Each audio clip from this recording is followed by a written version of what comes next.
what's going on? You look a little frustrated.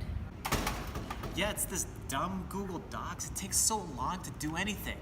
What are you trying to do? It's taken so long to copy these instructions from Schoology into this Google Doc. Why don't you use a shortcut? Move over. Okay, so what you gotta do, Glenn, is you're gonna go to your Schoology assignment, and then you're gonna hit Command A, and that's gonna select everything. Then hit Command C, which is telling your computer to copy it. Then go to your Google document and hit Command V, and it'll paste it right in there.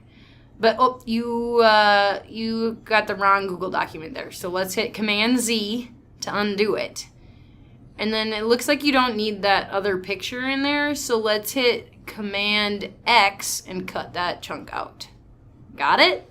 Well, I forgot my glasses. I can't even see anything on this page. Well, there's a shortcut for that too. So you hit Command and then the plus, and you can zoom in. No way. And then if you go too far, like you're doing, Yes? you can hit Command and then the minus, and it makes it smaller again. Well, that's awesome. And then if you have to print it out, Miss Wegter might make you do that, whatever. You hit Command and P, and then that brings you to the print screen. Awesome. Thanks so much. Yeah, no problem.